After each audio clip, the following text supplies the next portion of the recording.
तो आज हम डायमेंशन का लेक्चर नंबर 5 पढ़ेंगे, जिसमें एप्लीकेशन डायमेंशन एनालिसिस का थर्ड एप्लीकेशन डिस्कस करेंगे। ठीक, थर्ड एप्लीकेशन क्या है, जिसमें हम डायमेंशन फॉर्मूले का इस्तेमाल करके डिफरेंट फिजिकल रिलेशंस जैसे कुछ फॉर्मूले ड्राइव करना सीखेंगे। ठीक, और लास्ट में इस डायमेंशन एनालिसिस के कुछ लिमिटेशन पॉइंट्स हैं उसको डिस्कस करेंगे। ठीक, तो तीसरा जो यहाँ पर एप्लीकेशन है वो है derivation of relation between physical quantity by using dimensional formula. ठीक, ओके। लेकिन इससे पहले तुमको एक क्वेश्चन कराना है लास्ट वाले का, क्योंकि वहां पर जितने हमने पिछले क्लास में क्वेश्चन किए थे उसमें कहीं भी डिवाइड में ऐसा कोई फॉर्मूला नहीं आ रहा था। अगर मान लो डिवाइड में आ जाता है तो इसको कैसे सॉल्व करोगे? ऐसा कोई क्वेश्चन था क्या? नहीं था। देखो ध्यान से, कैसे सॉल्व करेंगे इस क्वेश्चन को भाई। देखो क्वेश्चन क्या कह रहा है बेटा, आपके पास क्वेश्चन है velocity v of a particle at time t is given by, velocity की इक्वेशन दे रखी है v equal to a t plus b upon t plus c. ठीक, जहां पर a और b क्या है, a b एंड c क्या है, कांस्टेंट है।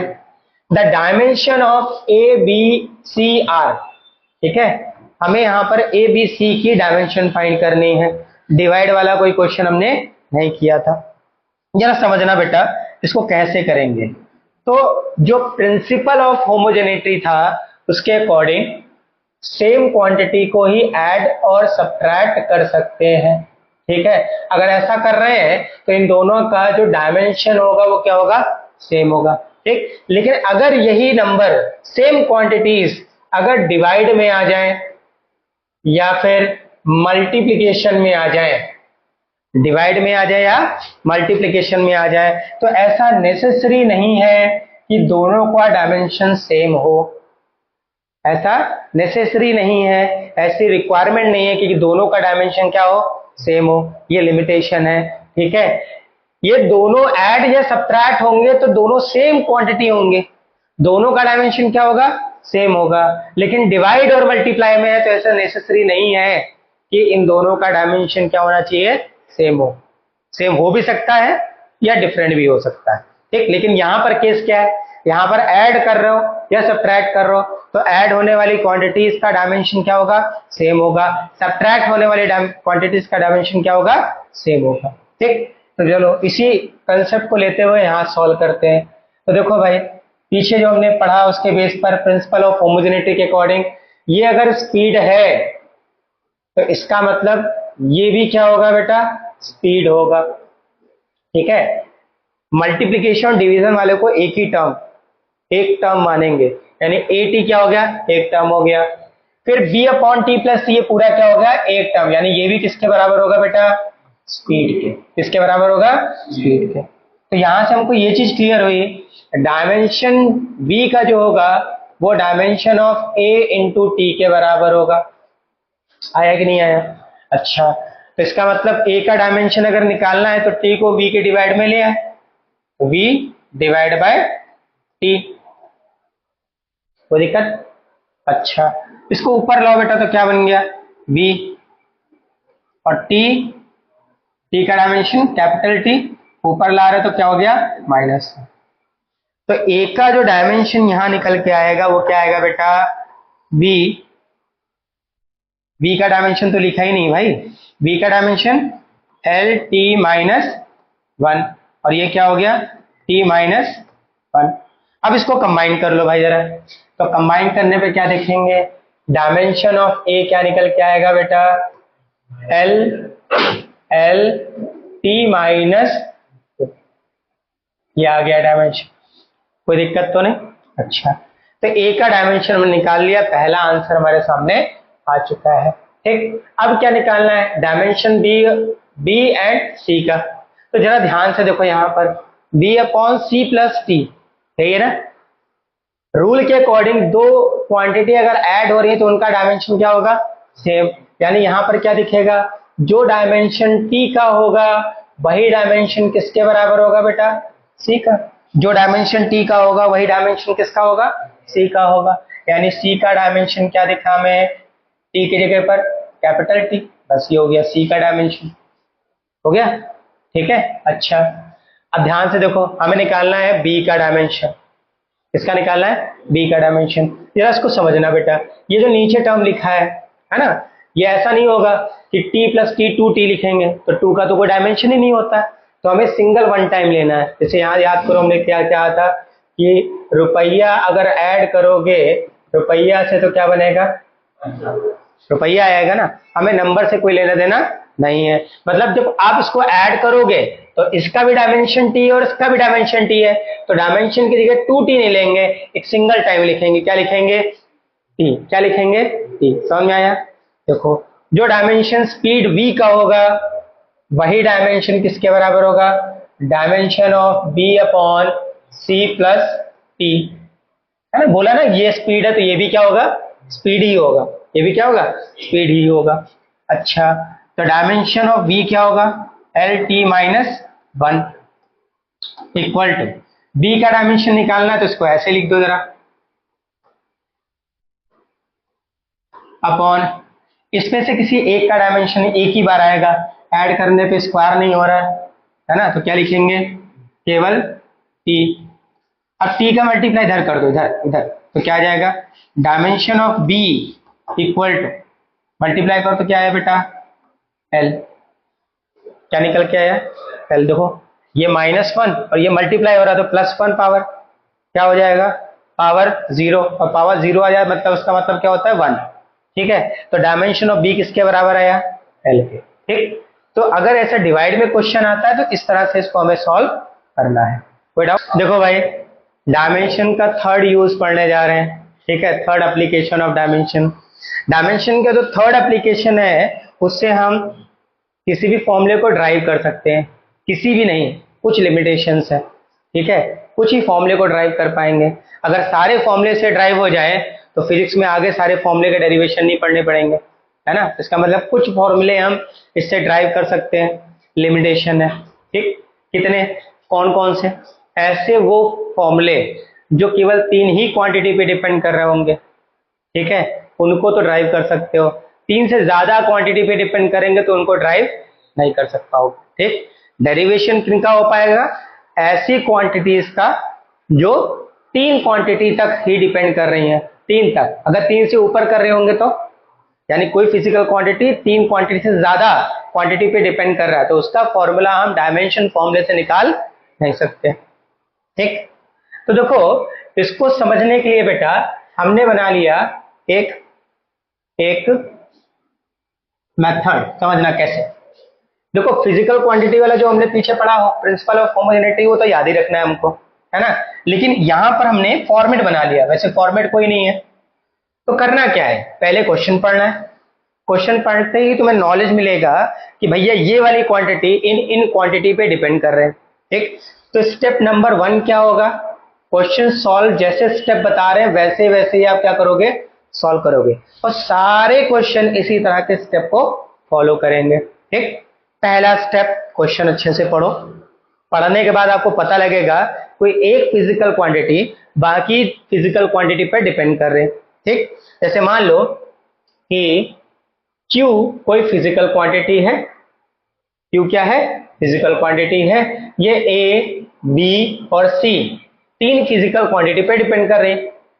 ठीक, अच्छा, अब ये फिजिकल क्वांटिटी तो कुछ पावर भी बनेंगी, कुछ क्या होंगी?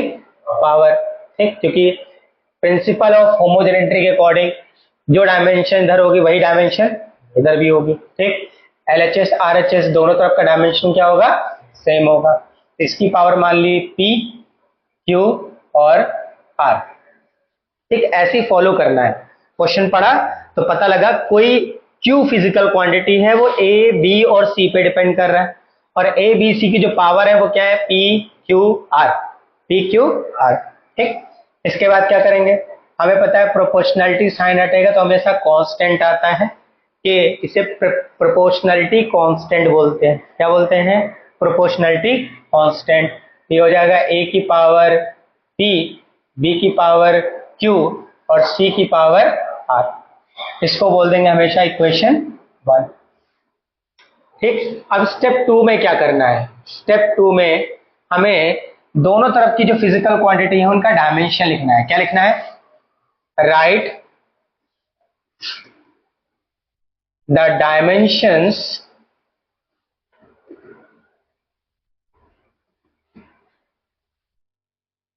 Of both side. दोनों साइड में जो फिजिकल क्वांटिटी है उनका क्या करना है? डायमेंशन लिखना है। डायमेंशन लिखेंगे तो इधर भी एमएलटी के फॉर्म में आएगा और इधर भी क्या होगा? एमएलटी के फॉर्म में आएगा। अरेंज कर लेंगे। इसके बाद स्टेप थर्ड में हम देखो इधर भी एमएलटी के फॉर्म में आएगा, एमएलटी इधर भी एमएलटी के फॉर्म में आएगा। तो हमें क्या करना होगा? कंपेयर करना होगा। Compare the powers of MLT both sides. दोनों साइड की एमएलटीज की जो पावर है एमएल और टी की, उसे क्या करना होगा? कंपेयर करना होगा। कंपेयर करेंगे तो देखो हमें कितनी अननोन वैल्यू निकालनी है बेटा?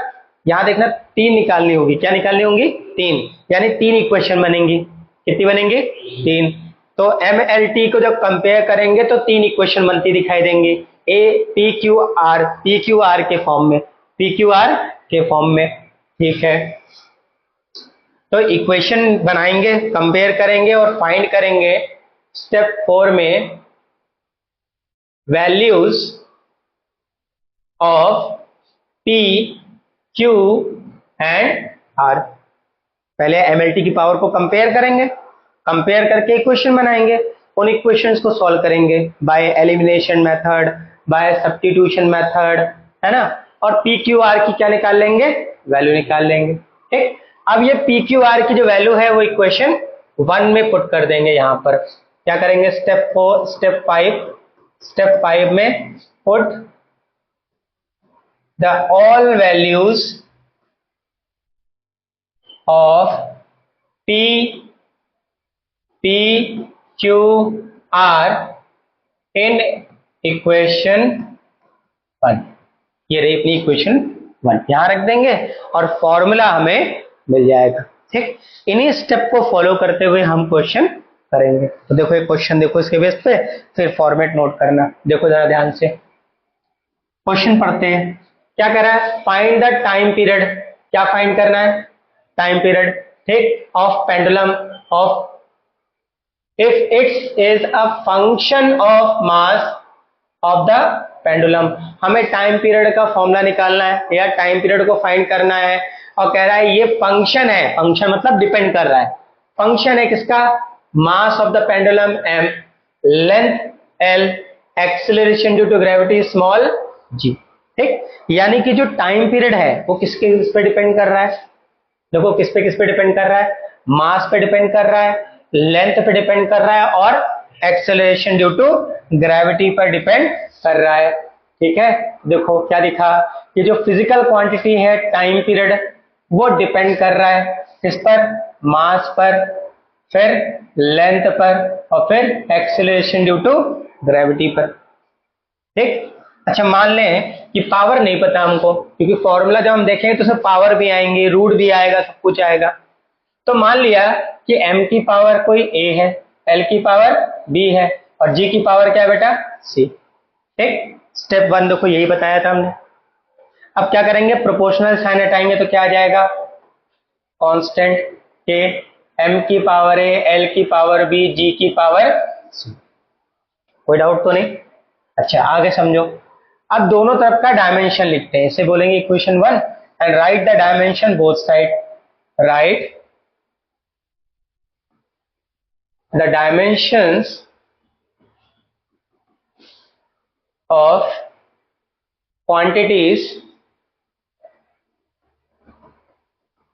both side। ठीक, लिखते हैं जरा।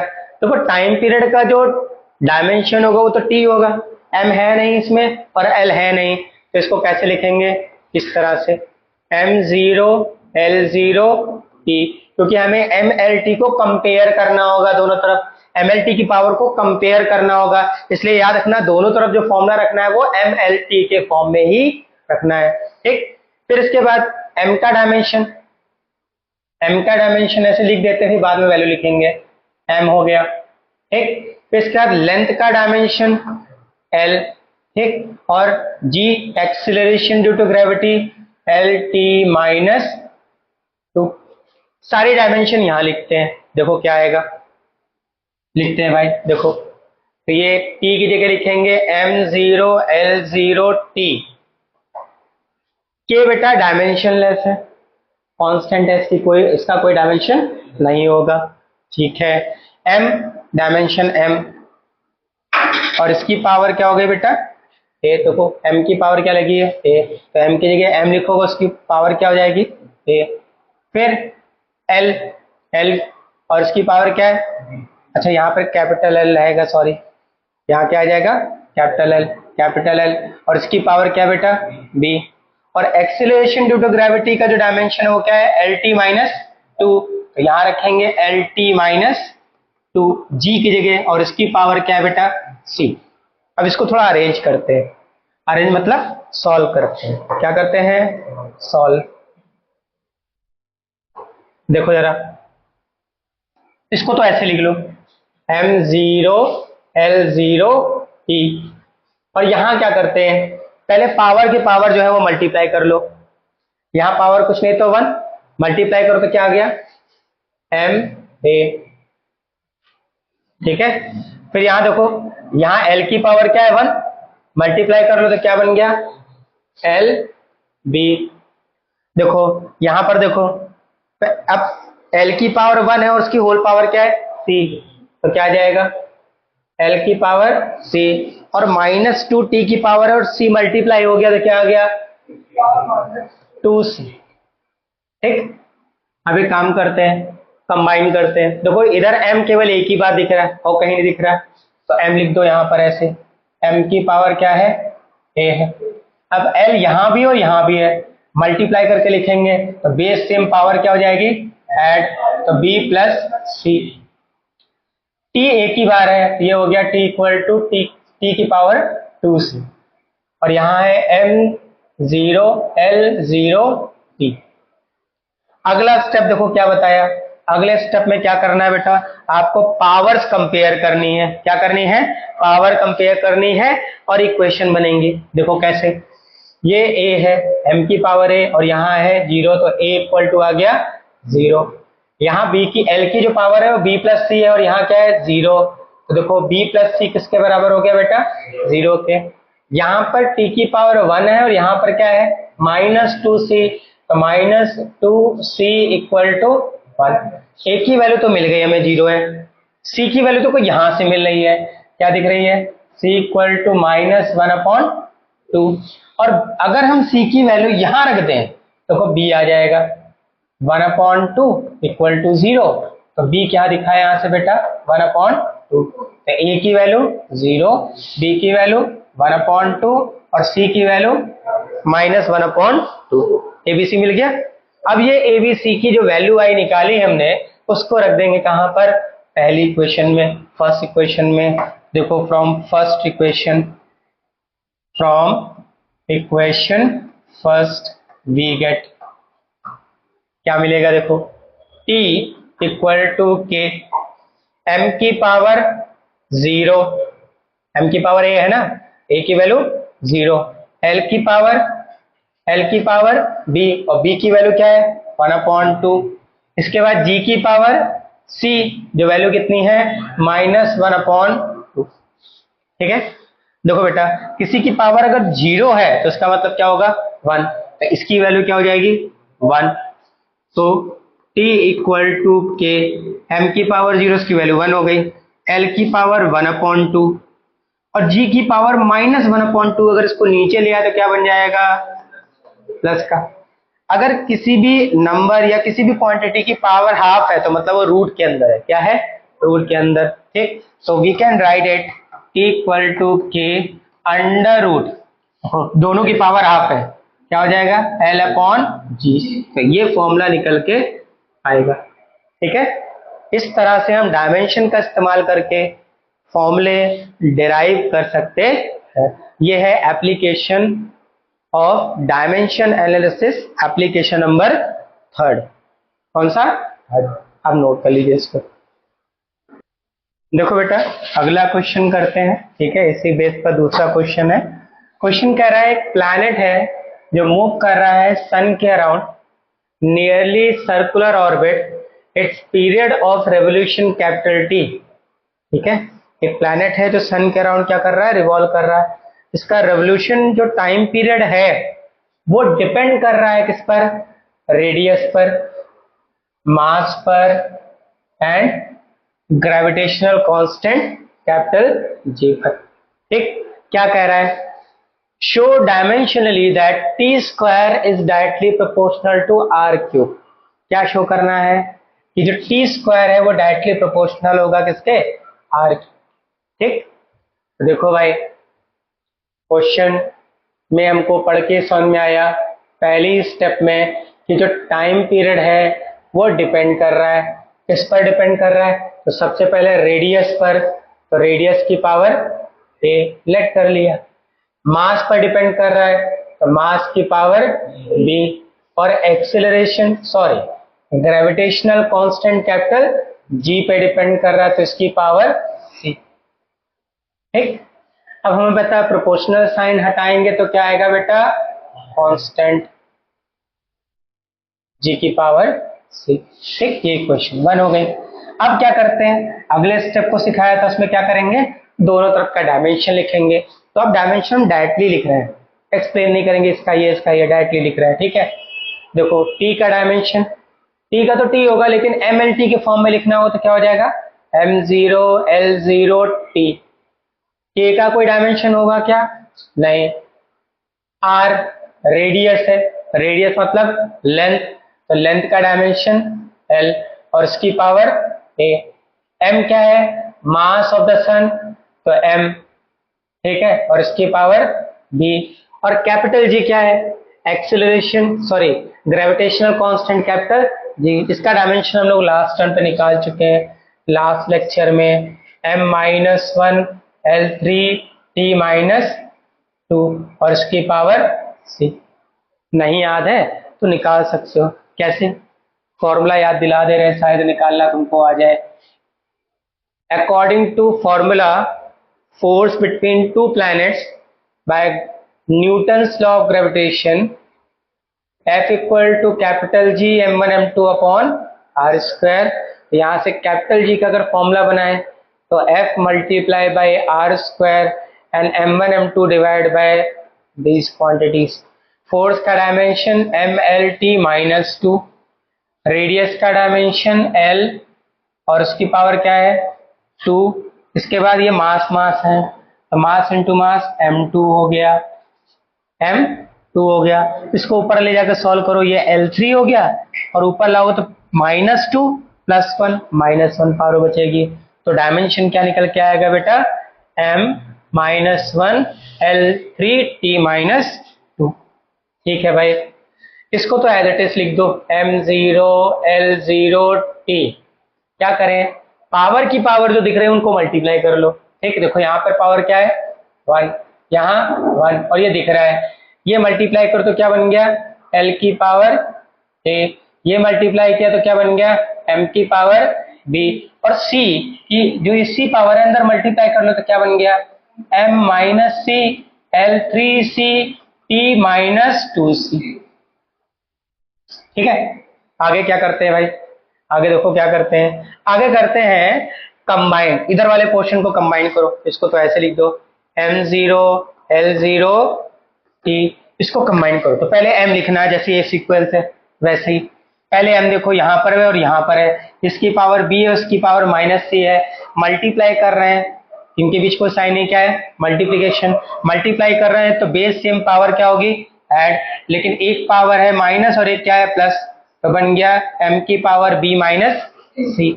अब देखो l यहाँ पर है, यहाँ पर है, l लिखो, यहाँ पावर a है और यहाँ पावर तो प्लस था bc, ये बन गया।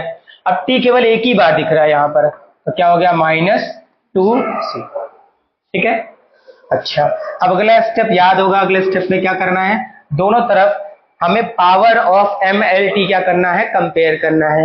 एम एल टी की पावर को कंपेयर करें तो देखो दिख रहा है बी माइनस सी किसके बराबर है बेटा, 0। बी माइनस सी किसके बराबर, 0 के बराबर। एल की पावर 0 है, यहाँ क्या है बेटा, तो ए प्लस 3 सी इक्वल टू 0। और टी की पावर यहाँ 1 है और यहाँ कितनी है, तो क्या आ गया -2c इक्वल टू 1। इनको सॉल्व करते हैं और वैल्यू निकालते हैं एबीसी की। अच्छा यहाँ से देखो, यहाँ से अगर हम -2 डिवाइड कर दे तो c की वैल्यू निकल के आ गई है क्या, ठीक है। तो इसको हम लिख सकते हैं भाई, ये आ गई अपने पास c की वैल्यू -1/2, ठीक है। ये -1/2 पहली वाली वैल्यू पहली इक्वेशन में यहाँ पर रख दें अगर, तो क्या दिखेगा, b माइनस और -1/2 क्या हो गया, इक्वल टू 0। इसको उधर भेज दो तो b इक्वल टू क्या हो गया, -1/2। इतना अपने को समझ में आया, ठीक। फिर इसके बाद ये c की वैल्यू अगर हम सेकेंड वाली इक्वेशन में रख दें, ये बन गया a -3/2 इक्वल टू 0। तो a कितना आ गया, 3/2, ठीक है। क्या किया, c की वैल्यू यहाँ रखी, तो -1/2 इंटू 3 माइनस का 3/2 और 3/2 उधर ले जाओ तो प्लस का बन गया। तो ए बी सी के पास जो वैल्यू अपने पास निकल के बेटा वो क्या आ रही है, ये वैल्यूज निकल के आ रही है। अगले स्टेप में क्या समझाया था, अगले स्टेप में ए बी सी की जो वैल्यू है वो पहली क्वेश्चन में हमें क्या कर देनी है, पुट कर देनी है। तो रखते हैं t इक्वल टू के आर की पावर a और a हमें दिख रहा है 3/2।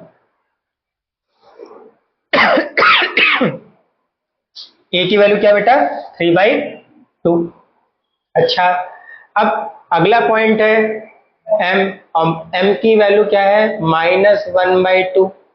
इसके बाद है कैपिटल G और कैपिटल G की वैल्यू क्या है, -1/2। इसको अरेंज करते हैं, कैसे अरेंज करें, के तो ऐसे लिखो, ये पावर प्लस है तो उसको ऊपर ही रखो, ये दोनों पावर माइनस है तो उनको कहाँ ले आओ, नीचे ले आओ। तो m की पावर 1/2, g की पावर 1/2।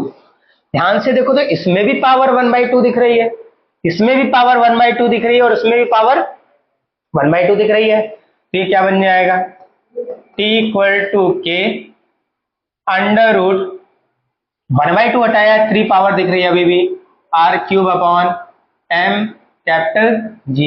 ये तो फॉर्मूला आया, बट हमारा एम क्या है, हमारा एम है, कह रहा है कि प्रूफ करो कि t² डायरेक्टली प्रोपोर्शनल होगा r³ के। तो एक काम करो, दोनों तरफ स्क्वायर कर दो। वैसे ये फॉर्मेट तो ऐसे कर सकते हैं, अगर इधर से रूट हटेगा तो इधर क्या हो जाएगा, स्क्वायर। अगर इधर से रूट हटाओगे तो इधर क्या होगा, मान लो इधर स्क्वायर होता, अगर इधर से हटाते तो इधर क्या लग जाता, रूट। तो इधर रूट है, अगर हटाओगे तो इधर क्या लग जाएगा, स्क्वायर।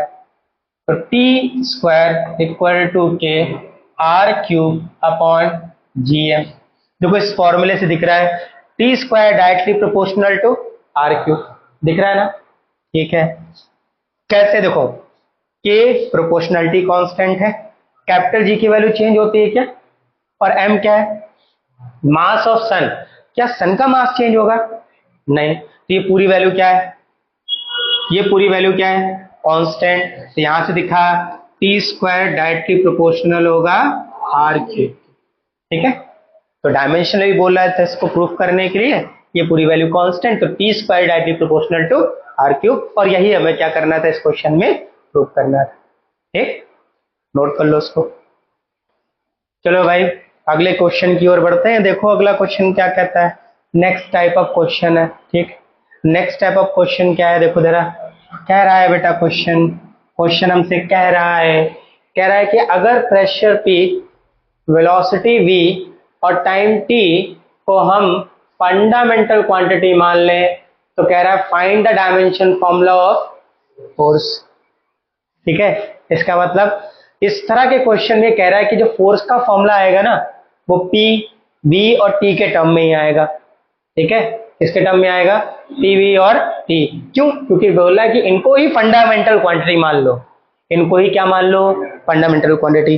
तो इस तरह का क्वेश्चन कैसे करेंगे, देखो जरा ध्यान से, फॉर्मेट वही है, अपने को समझ में आया कि जो फोर्स का डायमेंशन फॉर्मूला आएगा वो पी वी और टी के टर्म में ही आएगा, हाँ या ना। इसका मतलब फोर्स का जो फॉर्मूला होगा, फोर्स जो होगा पी पर, वी पर और टी पर डिपेंड करेगा। पी यहाँ प्रेशर है, वी यहाँ वेलोसिटी और टी क्या है, टाइम। तो क्या लिखेंगे, एफ, फोर्स को लिखते हैं एफ से, F directly proportional to pressure की पावर ए, वेलोसिटी की पावर बी और टाइम की पावर सी। इस तरह से एक प्रोपोर्शनलिटी साइन हटाएंगे तो क्या आएगा, कांस्टेंट, पी की पावर ए, वी की पावर बी और टी की पावर सी।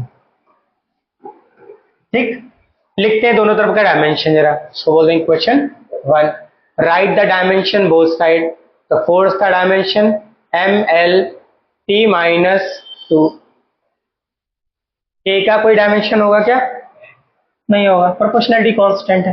पी यहाँ प्रेशर है और प्रेशर होता है force upon area, force upon area, मतलब इसी के डिवाइड में एरिया L2 लिख दो। तो ऊपर लाके फॉर्मूला क्या बन जाएगा, M L minus 1 T minus 2 और इसकी होल पावर क्या है ए।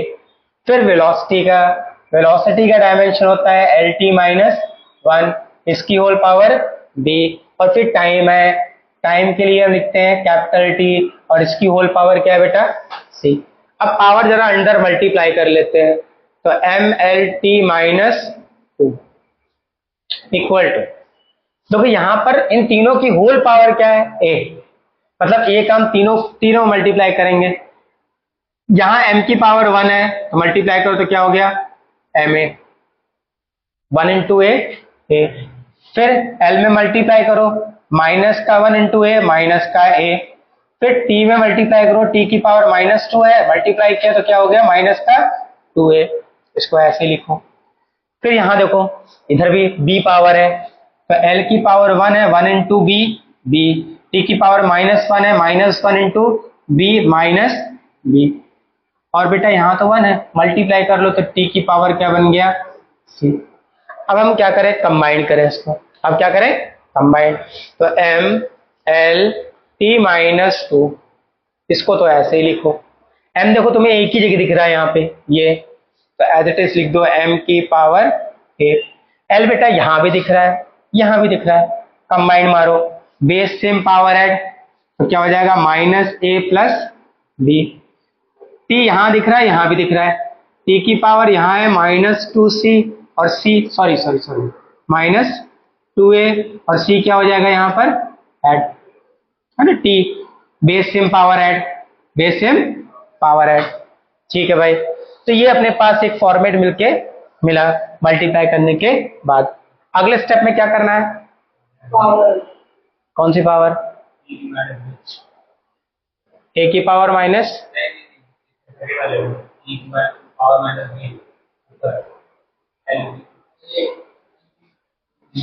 माइनस, अच्छा ठीक, तो 3 पावर हो गए ना बेटा यहाँ पे, माइनस 2 है, माइनस बी और सी, तो minus B and C, 3 power हो गए। ठीक, और एल सिंगल दिख रहा है यहाँ पर, और ये तीनों हो गया, सॉरी। अच्छा आप कंबाइन करो जरा इसको, देखो जरा, m की पावर यहाँ पर क्या है बेटा 1, तो क्या हो गया a इक्वल टू 1, l की पावर यहाँ 1 है और यहाँ पे क्या है, तो हो जाएगा minus a plus B equal to 1, और t की पावर यहाँ दिख रही है minus 2a minus b plus c, और इधर चेक करें तो क्या है, माइनस का 2। यहाँ से a की पावर, a की वैल्यू तो दिख गई, अब a की वैल्यू अगर यहाँ रख दें तो minus 1 plus B equal to 1, minus 1 इधर लाओगे तो क्या बन गया, b की वैल्यू आ गई 2 बाई प्लस का 1, तो 1 प्लस 1 क्या हो गया 2। अब यहाँ पर देखो बेटा, नेक्स्ट वाली जो इक्वेशन है अपने पास, इसमें हम ये सारी वैल्यू रख दें, कौन कौन सी, b और a की वैल्यू यहाँ रख दो, कौन सी, इस इक्वेशन में b और a की वैल्यू रख दो, तो माइनस का 2 इंटू 1, फिर माइनस b की वैल्यू कितनी 2, ठीक, और c की वैल्यू में क्या करना है, निकालना है, इक्वल टू माइनस 2। तो देखो ये क्या हो गया, माइनस का 2 प्लस का c इक्वल टू माइनस 2, ये माइनस माइनस के माइनस का 4 प्लस सी इक्वल टू -2, तो यहाँ से क्या आ गया सी इक्वल टू -2 प्लस 4 यानी माइनस का 2, तो सी की वैल्यू क्या गई प्लस का 2। ठीक, अब ये ए बी सी की जो वैल्यू है इनको हम पहले क्वेश्चन में रखें, तो एफ इक्वल टू क्या है, देखो के बारे में कोई नॉलेज मिलेगा क्या, नहीं, तो के हम नहीं लिखते, फॉर्मूला हम किसके टर्म में निकालेंगे पी वी और टी के टर्म में। ठीक है भाई, तो रखते हैं वैल्यू पी की जो वैल्यू है पावर क्या है ए 1, इसके बाद v और v की जो पावर है क्या है b क्या है 2, इसके बाद t की जो पावर है वो क्या है प्लस की 2, ये हो गया, तो ये हमारे पास क्या आ जाएगा रिजल्ट निकल के आएगा। ठीक है, फोर्स डिपेंड कर रहा है ना, तो फोर्स का फॉर्मूला क्या बन जाएगा p की power 1 v square t square. ठीक, यानी इसको डायमेंशन फॉर्म में लिख सकते हैं, f equal to dimension p की पावर 1 v की पावर 2 और t की पावर 2, इस तरह से लिख सकते हैं। अगर इस तरह का क्वेश्चन आता है लास्ट में आपको यहाँ पर आंसर छोड़ना, ठीक, ये आपका करेक्ट आंसर होगा। ठीक, नोट कर लीजिए इसको। तो देखो भाई, अगला जो पॉइंट इसमें हमें डिस्कस करना है बेटा वो क्या है, लिमिटेशंस ऑफ डायमेंशनल एनालिसिस। अब इसके कुछ लिमिटेशंस हैं भाई, अगर हम इससे चेक कर सकते हैं, इससे फॉर्मूले डिराइव कर सकते हैं, तो सारे फॉर्मूले डिराइव कर सकते हैं, नहीं, लिमिटेशंस हैं इसकी। ठीक है, इसको एक लिमिट तक ही यूज कर सकते हैं, उसके आगे हमें नॉर्मल मेथड्स का यूज करना होगा। तो लिमिटेशंस क्या है जरा समझना, सारे लिमिटेशंस पॉइंट की यहाँ बात करते हैं बेटा। पहला लिमिटेशन कह रहा है if the dimensions are given physical quantity may not be unique as many physical quantity have the same dimension. ठीक है, मान लो तुम्हारे सामने एक डायमेंशन हम लिख दें m l two t minus 2, क्या बता सकते हो ये किसका डायमेंशन है भैया, ये एनर्जी का भी डायमेंशन होता है। ठीक है, ये वर्क डन का भी डायमेंशन है और ये टॉर्क का भी डायमेंशन है। ठीक है, तो केवल डायमेंशन के बेस पर हम ये गेस नहीं कर सकते कि कौन सी फिजिकल क्वांटिटी है। ठीक है, तो क्या बोल रहा है कि अगर फिजिकल क्वांटिटी, अगर डायमेंशन दिया है तो उस डायमेंशन के बेस पर आप ये गेस नहीं कर सकते कि वो फिजिकल क्वांटिटी क्या है, पहला लिमिटेशन पॉइंट है। क्लियर है? अच्छा, अगला क्या कह रहा है, numerical constant having no dimension such as half e की power x pi etc can not be deduced by the method of dimension, by the method of dimension. Dimension के मेथड से हम हाफ यानी numerical dimensional numerical constant e की power x pi sine cos tan, इनका कोई dimension नहीं निकाल सकते, तो ये भी लिमिटेशन पॉइंट है। ठीक, नेक्स्ट बेटा क्या है, the method of dimension can not be used to derive relation other than product of the power function. देखो ये थोड़ा सा खेल लाई है पॉइंट, समझना इसका मीनिंग। देखो इसका कहने का मतलब क्या है, मान लो अभी पीछे फॉर्मूला निकाला था, ठीक है, पहला वाला देखो निकाला था लोगों ने, फर्स्ट वाला आ गया, ये देखो ये ठीक, इसको लिख रहे हैं आगे हम। ठीक, इसको क्या कर रहे हैं आगे लिख रहे हैं, समझना जरा, समझाने के लिए लिख रहे हैं। ये इस पॉइंट का मीनिंग क्या है, तो t इक्वल टू क्या था, t था k, फिर l की पावर 1/2 g की पावर 1/2। ठीक, ओके, ये डिवाइड में है, मल्टीप्लाई में होगा तो भी सॉल्व कर पाओगे, लेकिन ऐसे रिलेशन आप फाइंड नहीं कर पाओगे जैसे s equal to U T plus half A T square. अगर कोई फॉर्मूला प्लस में आ रहा है या माइनस में आ रहा है तो इस रिलेशन को आप डायमेंशन फॉर्मूले से डिराइव नहीं कर सकते, बट आप चेक कर सकते हो कि ये डायमेंशनली फॉर्मूला करेक्ट है या नहीं, लेकिन इसको डिराइव नहीं कर सकते। जैसे v equal to U plus A T, इसको भी डायमेंशन फॉर्मूले से डिराइव नहीं कर सकते, बट चेक कर सकते हैं कि डायमेंशनली ये इक्वेशन करेक्ट है या नहीं। ठीक, तो इस तरह के फॉर्मूले तो तुम डायमेंशन का इस्तेमाल करके फाइंड आउट कर सकते हो, लेकिन इस तरह के फॉर्मूले डायमेंशन फॉर्मूले का यूज करके डिराइव नहीं कर सकते। ये था थर्ड लिमिटेशन। फोर्थ लिमिटेशन क्या कर रहा है? The method of dimension can not be applied to derive formula if a physical quantity depends more than 3 physical quantity.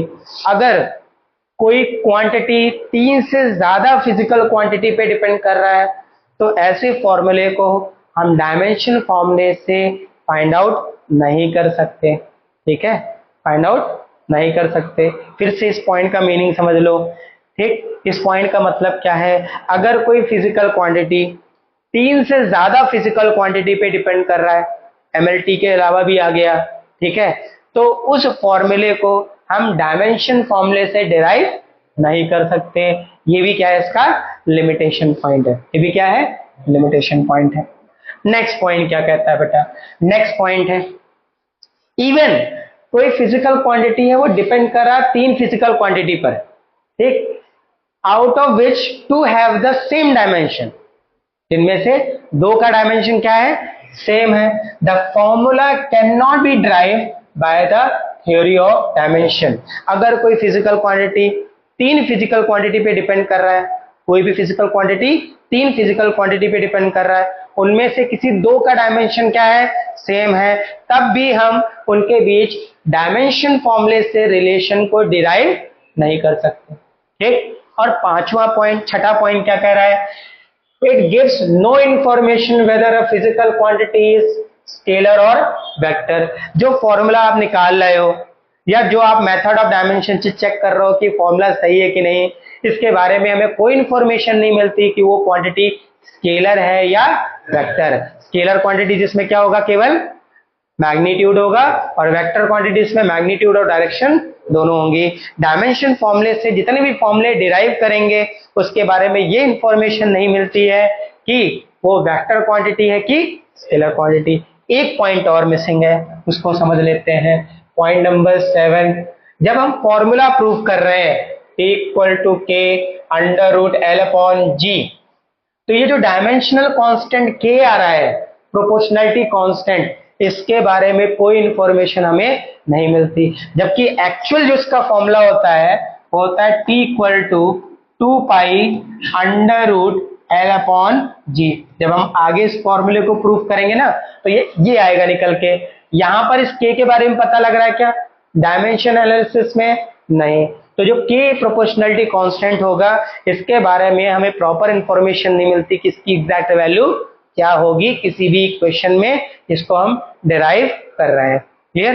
तो ये बेटा कुछ 7 लिमिटेशन पॉइंट है हमारे डायमेंशन फॉर्मूले के, ठीक, जिन्हों में याद रखना है, और इन्हीं के बेसिस पे, इनसे कम बेसिस पे या पीछे हमने जो एप्लीकेशन पढ़े उनसे हम फॉर्मूले को ड्राइव भी कर सकते हैं, यूनिट को चेंज भी कर सकते हैं, और उसको चेक भी कर सकते हैं कि जो हमारे पास रिलेशन निकल के आया है या फॉर्मूला आया है वो डायमेंशनली करेक्ट है या नहीं। ठीक है, ओके। तो यहां से डायमेंशन टॉपिक प्रॉपर्ली क्या होता है?